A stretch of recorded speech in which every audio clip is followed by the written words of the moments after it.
Hi ළමයි අද මම ඔයාලට කියලා දෙන්නේ නර්සරි යන බබාලට ඉක්මනින්ම හදාගන්න පුළුවන් ලන්ච් බොක්ස් අයිඩියා එකක්.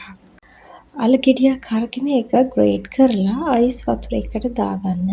ඊට පස්සේ ඒක හොඳට සෝදලා වතුර මිරිකලා අරින්න.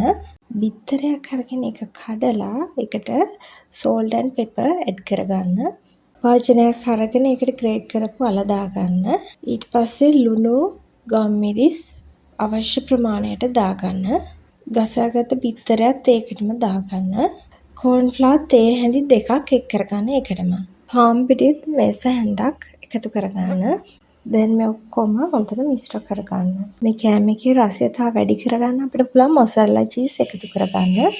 ඒක පාවිච්චි කරද්දී මතක තියාගන්න ෆ්‍රීසර් එකකින් එළියට ගත්ත ගමන්ම ග්‍රේට් කරනවා නම් හොඳයි. නැත්තම් කෑලි කෑලි කැඩිලා යනවා.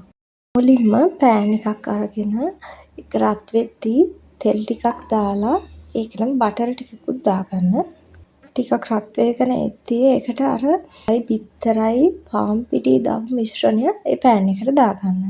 මතක තියාගන්න ගින්දර ටිකක් අඩු කරගෙන තියාගන්න නැත්තම් අල තැම්බෙනවා අඩුයි. අපි තම්බලා නෙමෙයිනේ අල ගත්තේ. ලිඩ් එකක් අරන් වහලා මේක රත් වෙන්න තියනවනේ තවත් හොඳයි. එතකොට හොඳට තැම්බෙනවා. ටිකක් රත්තරන් පාට වගේ එනකොට මේක අනිත් පැත්තට හරවන්න.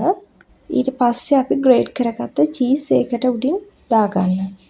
චීස් මෙල්ට් වෙලා තියෙනවා මේ වගේ බලා ගන්න පුළුවන්. හරිම ඉක්මනට හදාගන්න පුළුවන්. හරිම රසවත් කෑමක්.